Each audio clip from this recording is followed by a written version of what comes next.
Sebaik-baik ibadah dari umatku, sebaik-baik ibadah dari hamba-hambaku adalah membaca kitab suci Al-Quran. Apa makna sebaik-baik? Para ulama menjelaskan, Rasulullah SAW menyebutkan sebaik-baik ibadah pertama dari segi banyaknya pahala. Disebutkan oleh Al-Imam Sayyidina Ali radhiyallahu anhu, apabila ada seorang man qara'al Qur'ana qa'iman yusalli falahu bikulli harfin mi'atu hasanah. Apabila ada seseorang membaca Al-Quran dalam keadaan dia berdiri sedang sholat, dalam sholatnya dia baca Al-Quran, selapu itu membaca Al-Quran di dalam sembahyang. Karena rukun sembahyang itu salah satu di antara yang paling pokok adalah qiraatu Fatihatil Kitab, yaitu membaca suratul Fatihah. Sayyidina Ali mengatakan bahwa man qara'ah, siapa orang yang membaca satu huruf dalam keadaan qa'iman yusalli, dalam keadaan di dalam salat, falahu bikulli harfin mi'atu hasanah, maka satu huruf yang dia baca akan memperoleh 100 macam kebaikan. Satu macam kebaikan di dalam Al-Quran, di akhir surah Al-A'raf, Allah Subhanahu wa ta'ala berfirman, man jaa'a bil hasanati falahu asyru amsalihah.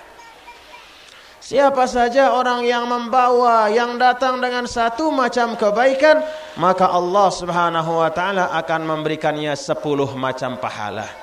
Jari munara dengan sembahyang, kemudian membaca Al-Quran, satu huruf dari bacaannya itu akan diberikan 100 macam kebaikan. Satu kebaikan akan diberikan 10 macam pahala. Alhamdulillahi Rabbil Alamin. Wa man qara'al Qur'ana fi taharatin falahu bikulli harfin 10 hasanat.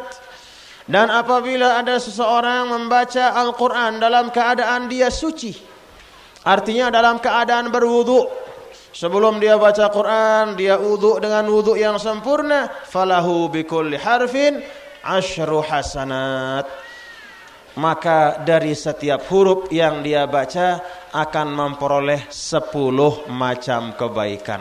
Satu kebaikan dengan 10 pahala.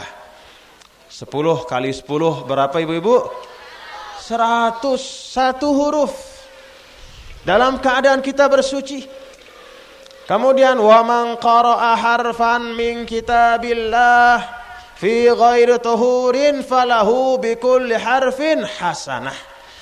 Sedangkan apabila ada orang membaca Al-Quran dalam keadaan dia tidak suci, artinya dia tidak wudu, nula wudu, dia baca walaupun tidak suci dengan tidak memegang Al-Quran. Misalnya dia hafal kemudian dia baca dalam keadaan tidak bersuci, falahu bikulli harfin hasanah, maka satu huruf itu akan memperoleh satu macam kebaikan. Satu kebaikan itu dapat 10 pahala. Tidak ada amalan lain seperti ini ibu-ibu sekalian. Tidak ada amalan yang dilipat gandakan sampai ribuan kali lipat kecuali bacaan kitab suci Al-Quran. Alhamdulillahi Rabbil Alamin.